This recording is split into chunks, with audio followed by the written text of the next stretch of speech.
Morning, people. In Going Medieval, you start in a futuristic land of Japan. Oh, sorry, that's a wrong script. Anyway, and then instead of committing war crimes, you build a giant castle just to rage quit because your dude got dragged into a melee fight. Then you roll 10 on a Luigi board and you go back into your different activities. The cool thing about Going Medieval is the fact that the game is made by Serbians, so you know they have this under their belt. Jokes aside, the game is actually pretty good. So, the review. Without further interruption, let's celebrate and suck some Schmucks. The point of all of this is for your colony to thrive. Basically, have the ultimate slave gym. It's basically a Romania. If I had to compare this game to anything, it would be a mixture of Rimworld with a sprinkle of Stronghold and baked with RuneScape graphics. Compared to those games, however, when you start in Going Medieval, you choose your difficulty, starting scenario, banner, location of your dungeon, and your schmucks. Who knows, you just might get GH lads. There's actually advanced customization of your settlers, which is pretty cute. In the game, you can build your own cool ass castle, or you can build a Slavic apartment complex with some interesting defensive mechanisms. As of now, since the game is in medieval setting, there aren't any options for things like prosthetic limbs. However, the game makes up for it in coziness. Also, since your schmucks are dirty peasants, you don't need to clean after them. However, the game is still in early access, so things are subjected to change.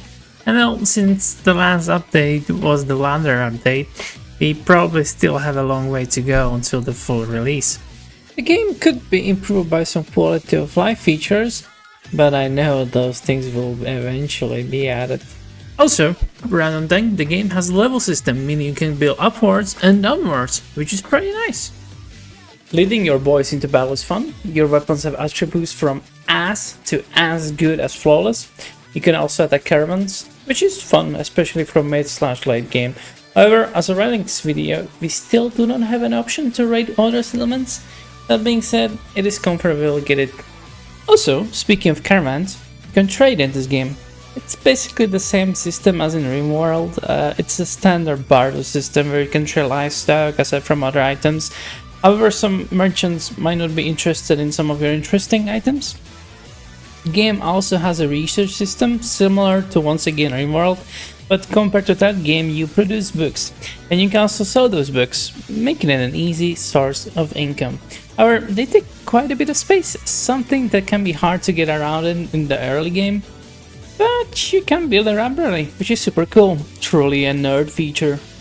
Speaking of nerd features, your villagers also have stats, but as always, I ain't gonna bore you with the nerd jazz.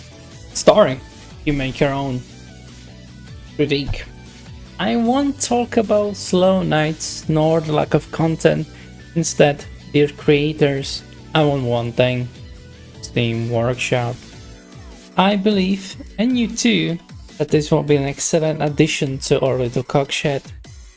I give this game 4 Minecraft blocks out of -10. Before the end of the video, liking the video will make me really happy. Have a good one.